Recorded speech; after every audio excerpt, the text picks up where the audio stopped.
पटना में नीट छात्रा की संदिग्ध स्थिति में मौत का मामला हर दिन गहराता जा रहा है।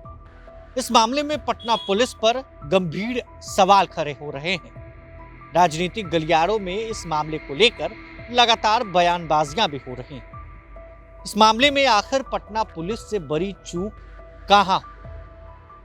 पोस्टमार्टम रिपोर्ट को लेकर पटना पुलिस एक बयान देती है जो लगातार सुर्खियों में रहता है, लेकिन जब पटना के एसएसपी मीडिया के सामने आते हैं तो कुछ और ही मामला सामने आता है। पोस्टमार्टम रिपोर्ट में क्या कुछ सामने आया है ये भी हम आपको बताएंगे। देखिए, आपको मालूम है कि पटना पुलिस ने ये बयान दिया था शुक्रवार को कि sexual violence can not be ruled out, लेकिन इससे पहले लगातार 3-4 दिनों से पटना पुलिस इस बात को कहती रही कि छात्रा की यूरिन रिपोर्ट में नींद की गोलियां खाने की बात सामने आई। किसी भी तरह की सेक्सुअल हरासमेंट की बात नहीं है, मगर 17 जनवरी आते ही पूरी कहानी पलट गई। पटना की नीट छात्र मौत मामले में बड़ा खुलासा हुआ और पीएमसीएच की पोस्टमार्टम रिपोर्ट गैंगरेप और हैवानियत की पुष्टि की गई।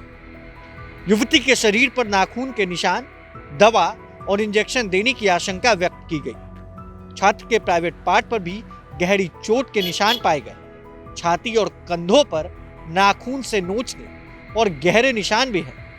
पीठ के हिस्से में पड़े नीले निशान भी सामने आए। अब पटना एम्स में भेजे गए सैंपल की रिपोर्ट का इंतजार किया जा रहा है और इस बीच इस मामले की जांच के लिए एसआईटी गठित कर दिया गया है, जिसकी जानकारी बीते दिन उप मुख्यमंत्री और गृह मंत्री सम्राट चौधरी ने दी। मामले की निगरानी आईजी सेंट्रल जोन करेंगे। इतना ही नहीं, आईजी के निर्देश पर जांच की रोजाना समीक्षा की भी बात कही गई है। मगर सवाल पटना पुलिस के उस रवैये को लेकर है जो बीते 3-4 दिनों से दिख रहा। खास बात यह है कि परिजन लगातार न्याय की गुहार की मांग लगा रहे हैं और दुष्कर्म की बात कहते रहे हैं। पटना के चित्रगुप्त नगर थाना इलाके में शंभू गर्ल्स हॉस्टल में मेडिकल की तैयारी कर रही एक नीट छात्रा की संदिग्ध मौत ने पूरे बिहार को हिलाकर रख दिया। मामले में पुलिस के बार बार बदलते बयान और जांच की अस्पष्टता ने इस असाधारण घटना को भी गंभीर विवाद में तब्दील कर दिया है। परिजन और छात्रों का कहना है कि पुलिस और प्रशासन मामले की जांच सही ढंग से नहीं कर रही है। अब जनता बेटी को न्याय दिलाने की मांग को लेकर सड़कों पर उतर आई है। बताया जा रहा है कि शंभू गर्ल्स हॉस्टल में रहकर मेडिकल की तैयारी कर रही 17 से 18 वर्ष की छात्रा को 9 जनवरी को उसके कमरे में बेहोश हालत में पाया गया।